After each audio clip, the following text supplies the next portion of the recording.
it doesn't always seem that way from the onboard cameras, it's incredibly demanding both physically and mentally to drive a Grand Prix car. That's why Formula One drivers every day of their lives have to train, eat and drink very carefully. You'll remember that we put my body through some of those stresses and strains at Kinetic near Farnborough. First, we pumped up my pulse rate with a solid cardio workout. My muscles were nicely warmed up. Then we applied serious heat, just as the Formula One cockpit does. Next, I dressed up in the regulation 4 layers of fireproof clothing. Now, my body really struggled to tolerate the physical challenges which the drivers constantly experience. Finally, the mysterious G-force had to be applied. A Formula One car generates 5 times the force of gravity during braking and cornering. This invisible force simply soaks up your energy. Despite my 25 years as a professional racing driver, I was still absolutely amazed at the energy involved when they applied only G-force to my body and I wasn't thinking about driving through a corner.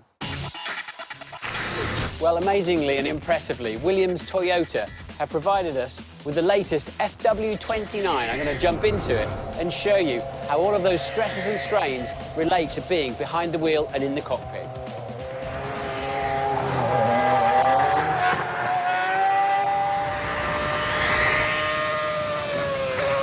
A Formula One car is a high-speed furnace. There are heat sources all around me. On each corner, a tyre at 100 degrees centigrade, brakes at a barely believable 1,000 degrees centigrade.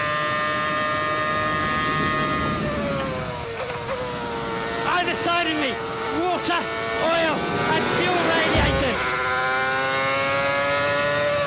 The back of my seat is the front of the fuel tank, and that could run as high as 60 degrees centigrade. And in the cockpit, a lot of electronic control units generating heat. To make it worse, I've got 4 layers of fireproof clothing, just like I had in that test at Kinetic, plus helmet, boots, gloves of course.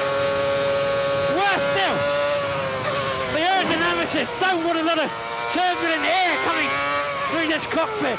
They want it going into the air intake for the engine above my head. They want clean air with positive pressure through there for more engine power. So I'm sitting in a void.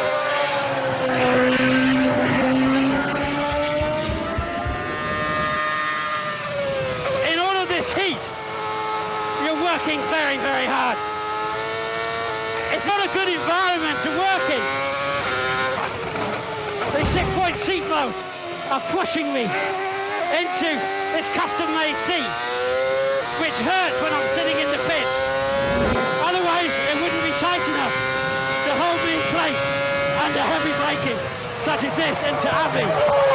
And also these belts, along with the hands device, are pushing down hard on the very muscle that has to turn the wheel and hold my head in place through corners such as bridge there.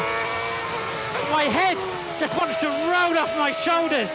I feel like I'm going into a sumo wrestling match with King Kong. My body is begging me to lift the throttle, to unwind the steering knob, to take away some of the G-force.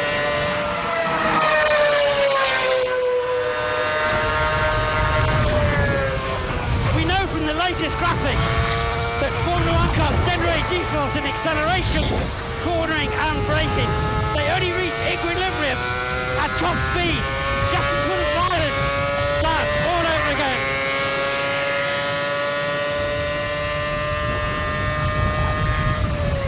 And that G-force is just soaking up my energy. And the heavy braking, my lungs want to hit the inside of my ribcage, and it forces me to exhale even when I don't want to. It's just taking all the life out of my body. Amazing amount of energy.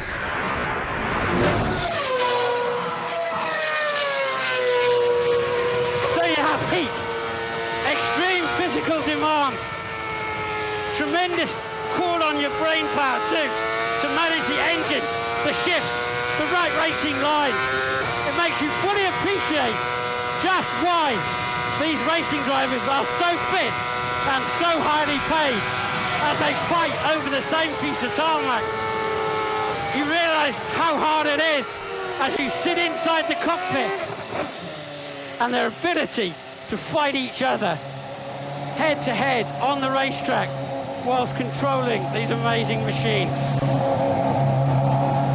With my body stretched to the limit and my mind in overdrive, I also had to think about keeping the car online. Of course, the Grand Prix drivers too have to think about racing others into the same corner, challenging over the same piece of tarmac. And also, of course, the race strategy as it unfolds. No wonder they're highly paid and super fit. I hope I've given you a much better feel for exactly what the challenges are for a Grand Prix driver.